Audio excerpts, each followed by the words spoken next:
folks, Kayak DIY. In this episode, I'm going to go over the Big Boy Toys Expo event and what it had to offer. There were tons of cool products here, and I wanted to share them with you. Some were associated with kayaking, some were associated with water sports, and some were just associated with the great outdoors. So there's all sorts of cool water sports products here. We got powered boards.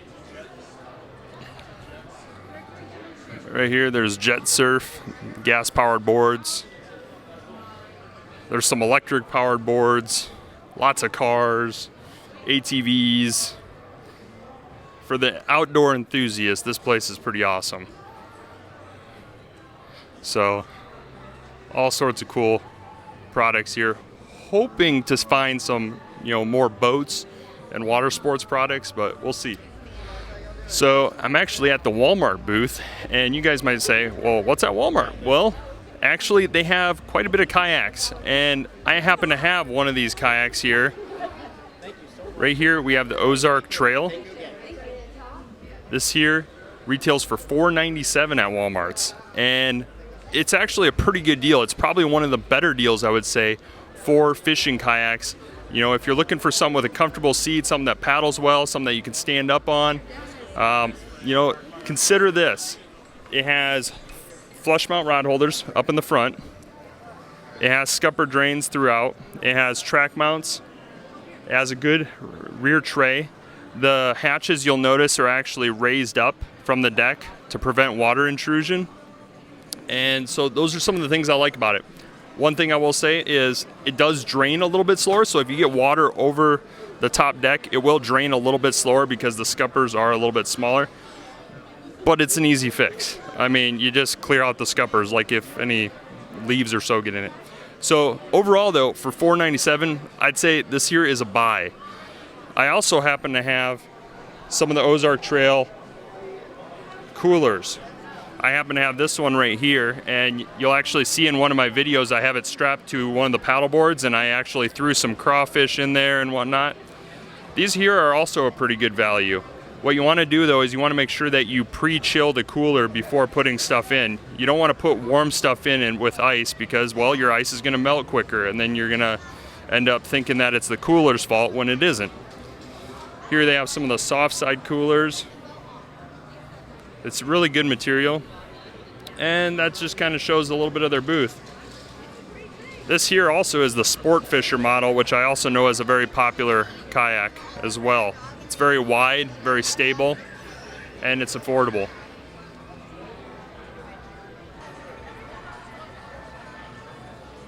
Something else Walmart ended up telling me about was their new delivery or pickup service. So you can actually order your groceries on their app, and you go in and you pick it up and it's already there for you, and it's a free service. So that too is pretty cool because that means you can spend more time fishing. So this here is pretty cool. This is Armadillo Marine. This here is a working barge. It's made out of welded polymer sheets, and it's actually non-porous. So it's not like HDPE, it's actually it's like another byproduct of HDPE. It's non-porous, so like barnacles and all that stuff, you're not going to really have to worry much about that with one of these. So that's pretty cool. This here is like 10 by 24, I believe they said, and it's about roughly 2 feet deep. And I believe they said the price on this would be around $25,000. That's without the outboard, but they said it's really designed to be a maintenance-free hull design. They said like if a spike went through it and you pulled it out, it actually has some self-healing properties. So I don't know, this thing's pretty neat, and if they started creating kayaks out of this material, man, that would be awesome if it was self-healing.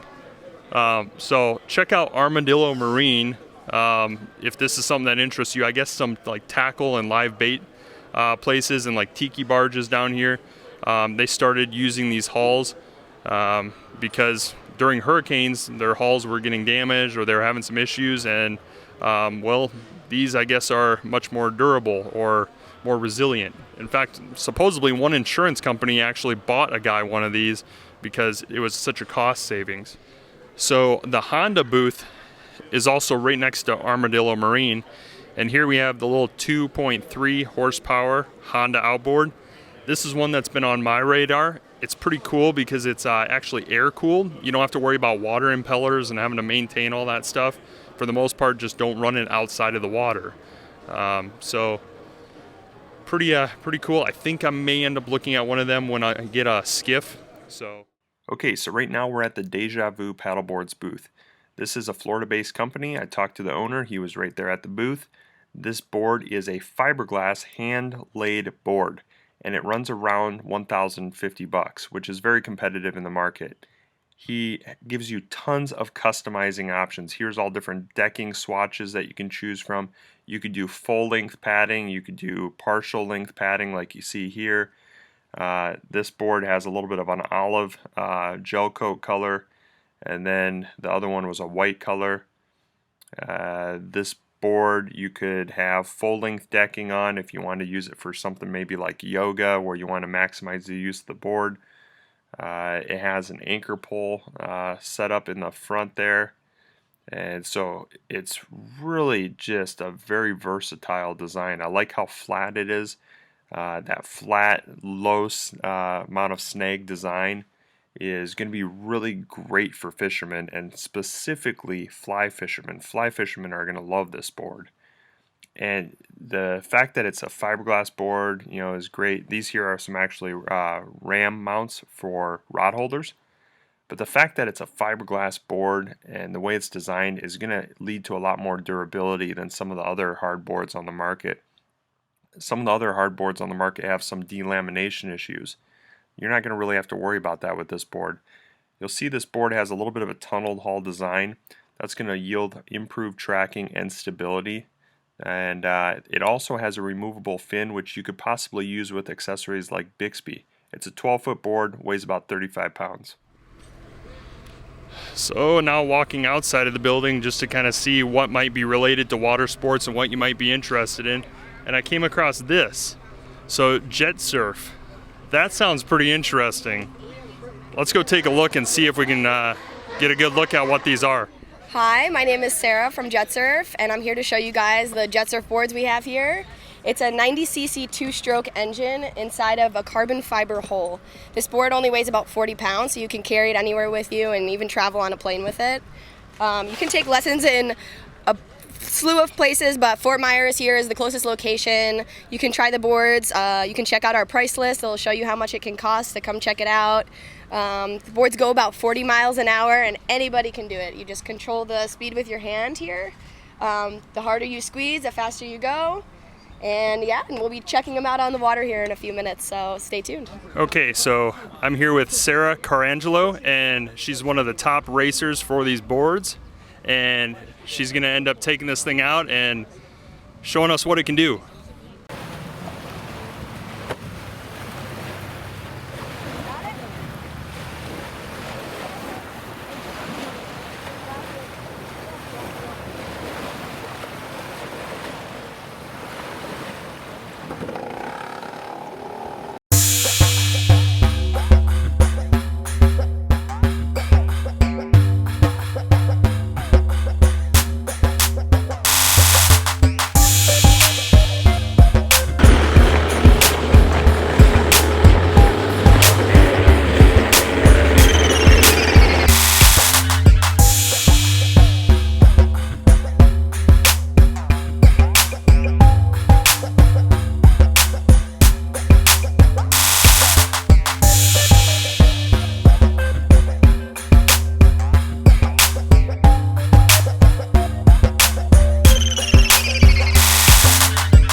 So that was a pretty awesome demo from Sarah at JetSurf.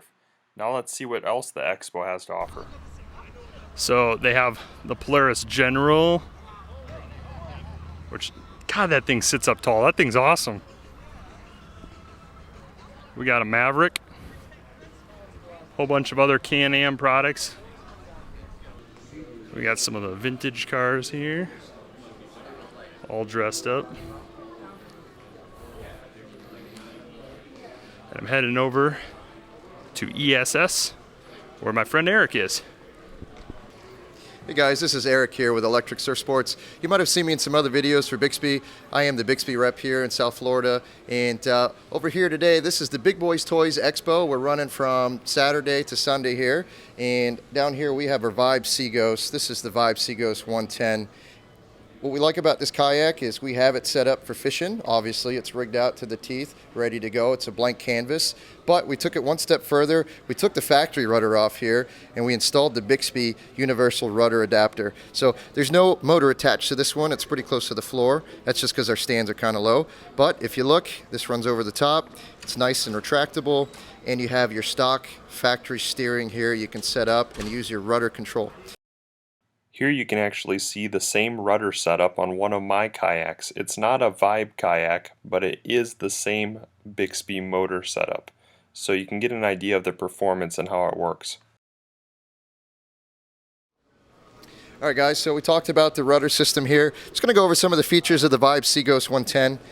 This is a 2018 model. It looks like Vibe just announced a 2019 series. They gave us a little sneak peek of that coming out. I'm sure you'll see a quick clip of that. Coming over here to the center, we have our nice center console. It is watertight for the most part. If you have electronics, you definitely want to put stuff that's sensitive in maybe a waterproof bag. For the most part, though, I keep my keys, my wallet, and my cell phone right in there, and the tools I need handy right away. On the center console lid, we have some pre-drilled slots as well as some spots for our rod holders, your Scotty mounts, your Yak Attack, your Railblazer. It all fits in nice and neat in there. We have two foot pedals here that are adjustable. The tension is maintained by the pulley system, which is really smart. We have our two rails here. This is where I like to put our fish finder, our rod holder, off to the side so everything is nice and clean. Right here in the center, we have our transducer hole, so that's through all the way to the bottom, and we have our transducer mount on the opposite side. In the front, very generous hatch here. Every boat comes with a nice piece, so if you ever have to self-repair your boat, you have a matching piece of the boat to do so. But Vibe, one of their strongest selling points is they offer a lifetime warranty on their kayaks. So if you're the original owner and you have a problem, something cracks where it shouldn't be cracked, you put a warranty claim in, they'll send you a new boat, no questions asked, typically, unless it looks like abuse. So they're usually pretty good about that stuff, though. Moving along here, we have the Vibe Yellowfin 100. This is a 10-foot boat. We have a Blue Lagoon here on display. It's a nice boat. It doesn't have your rudder holder here, but it comes with a lot of nice features like the seat. You have the Hero seat that comes with it. It is adjustable forward and back. It's the same seat that comes on the Seaghost, and you're looking at something that is comfortable for fishing for hours. Aside from that, again, you have your through-hole storage. Comes a nice bag, though, if you don't want to go fishing around for your stuff in the kayak. Your four rod holders, essentially, two in the front, two in the back. They're basic, though, and if you wanted to rig up, you do have a Scotty mount and a cup holder, so it's pre-drilled for those things. So yeah, it's a nice kayak for fishing. It's more geared for recreation, but it'll do both very well. Nice and light, about 55 pounds, so that's easy to use on your own. Load on the truck, load in the pickup bed, however you have to do it. That kayak gets to the water real easy. All right, coming back to the other side of the Yellowfin, I did mention it does not have a rudder from the factory. However, if you did want to power this with a Bixby Jet, we do have a gudgeon mount, so it does require drilling a few holes, a little bit of silicone, and you're good to go. Keep it above the water line, you'll never have a problem, and that's going to use the Bixby Universal Rudder just as you've seen on the Seaghost 110 we just displayed. Coming along here, we do have the Bixby Jet in the tank. Now, everybody sees the Bixby Jet, they see how light it is, how compact it is, but nobody really believes how strong it is. So for that, we brought the tank with us, and this is something we can demonstrate here. 130 gallons a minute. So over here, I'm just going to put a hand on it. Speed 2, 3, 4, 5, 6, 7, 8, 9, and 10. So we're running at half a battery, still plenty of juice. That's the beauty of lithium batteries. they hold their power level until the very end. So you're going to see a very slow taper as the battery sort of drains, and then once it gets to the very end of the capacity, it'll drop off. But that's still going to get you home about 5-6 miles an hour. So everything you need on a kayak for fishing the entire day, 6 to 8 hours of mixed use. So talking about the Bixby battery here, this is a 6.8 pound battery. The motor's about 2.5 pounds. You throw in your adapter, you're roughly at 10 pounds for the whole system. And the beauty is this thing is actually sealed and buoyant. So if you happen to turtle in your kayak, it should be strapped to your kayak, but if it's not, it'll float. So don't worry about that. Same with the remote. Should you get separated from the remote, you have a kill switch. And then you can also activate the motor with the kill switch by tapping it to the battery 3 times. All right, well, we mentioned a couple of the other adapters. Don't forget, we could also power your SUPs, inflatable or standard. This is the US fin box adapter, so that'll go right in the fin box. And we also have a standard one that's made for your inflatables.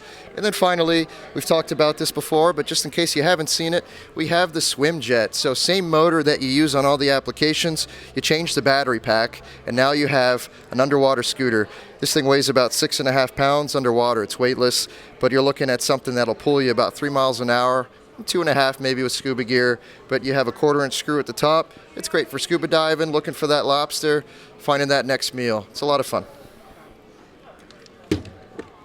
All right, moving along here.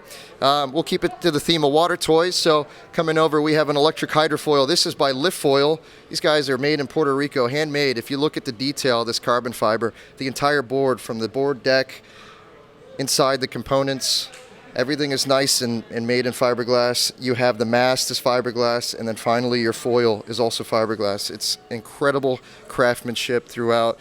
Also really pretty to look at. I almost don't want to ride the thing and mount it on the wall, but when you realize what you pay for this thing, you definitely want to get your use out of it.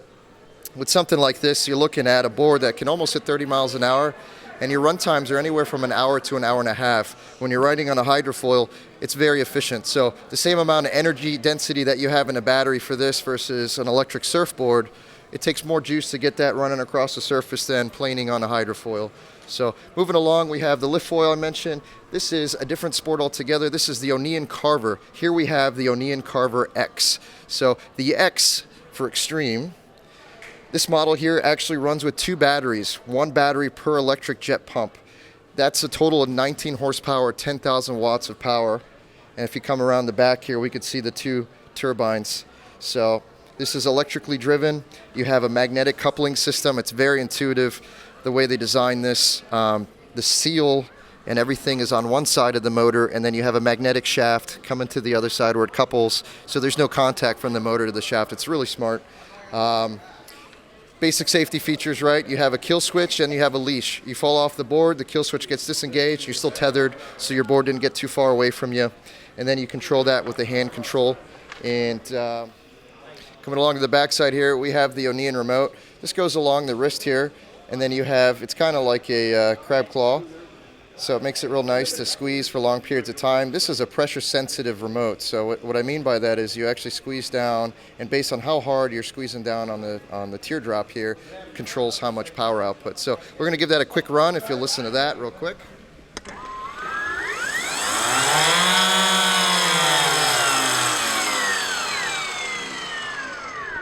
Pretty cool sounding. Sounds pretty powerful, doesn't it? So, right? It's a lot of fun, man. On the ocean, this thing will top out at 30 miles an hour. You're going to have a run time of 45 minutes to an hour, depending on your riding style. So, pretty good use out of a charge. You have a typical recharge time of about 90 minutes. If it's very, very drained, maybe just a hair over that. But, you get back on the water pretty quick. And it's very easy to get down to the water. When's the last time you took a wave runner down to the beach? You couldn't. So with something like this, you take the batteries out. The board's about 37 pounds. You walk it down, throw the batteries in. You have a fun day on the water. So here at ESS, we do have for a lot of electric-powered toys. We do everything from land to surface, even under the water. Here we have the cycle board. This is a really cool lean-to-steer system. Just wanted to give you a little heads up on how these things work. Basically a 22-mile-an-hour longboard with a handlebar, so it's very safe. It's great for all skill levels. When you're done using it, this will collapse down, so it's great for storage. So basically kind of push down there, and that handlebar comes down, and you can put that under a bed if you want to take that on a boat. You got lots of ways to use that. So moving along here, we have the one-wheel electric skateboard. So this works just like It's just like a snowboard when you're on land, very carvy, so you can roll on the edge, you can pivot, so it gives you that sort of snowboard feel without that 20-degree weather or the lift ticket. So it's a lot of fun. People use it for commuting, you know, and they use it for a lot of fun. So moving along, we have an electric foldable bike. This is fantastic in the marine industry. Magnesium alloy keeps the weight light. You have a 40-mile range with this, 18 if you're pure electric, so like a little mini bike. And then when you're done, it tri-folds, pretty compact. Oh, absolutely. Liveaboards, RVs, even small planes. It serves a real purpose if you need to get around. Pretty fun to ride. It feels more like a medium-sized bike, even though it's got a smaller tire. But you do have suspension in the back and a very comfortable seat. Makes for a great commuting vehicle. When it comes to micro-transportation, though, we have the Jupiter bike. So what you were looking at before was the Jupiter Bike Discovery. This is the Jupiter Bike version 2. So this is a tiny folding, what we call micro scooter. So it doesn't have pedals, so the name Jupiter Bike's a little misleading in that sense, but you have your foot pegs where you rest your feet, and essentially you have a throttle and an electronic brake. So throttle on the right, brake on the left, and there is no cables, there's no mechanical parts, it's all electronic. So one of the really cool things about this bike is the battery, believe it or not, sits in the front wheel. So this battery is spinning the whole time you're moving. It's pretty amazing how that works. And in the back we have our hub motor. So everything is inside of the wheels. The frame is just there to compact size, and everything folds up kind of like a little pizza box and fits right in that bag. You can take that bag to the airport with you. This is UN 38.3 compatible. That means you can actually fly with this. It's a good idea to bring the paperwork with you when you do, but for the most part, you won't have any trouble bringing that to another country with you. A lot of fun.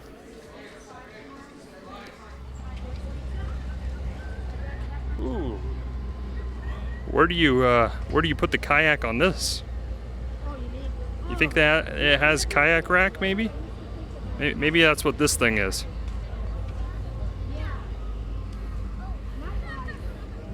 Beautiful. Oh my goodness, check out this. That is killer. Oh man. If this thing had a way to haul kayaks, this would be something I would want.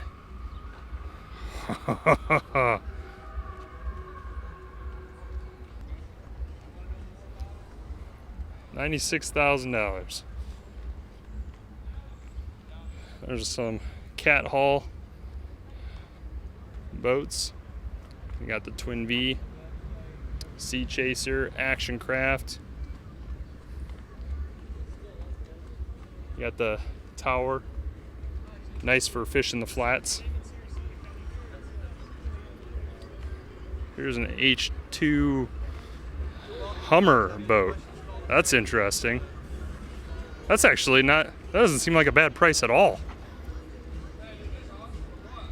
Check that out. That thing's gorgeous. Look at that interior.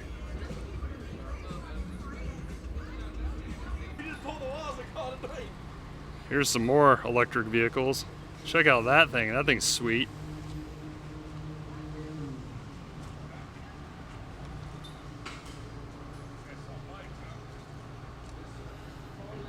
All sorts of cool products here. We got some jet skis here. Have you guys seen some of the new fishing model jet skis? I believe AliX uploaded one on a new Sea-Doo. I know some of the viewers that I have mentioned that. Grizzly, that's always been a reliable ATV. Go through just about anything. Look at that though.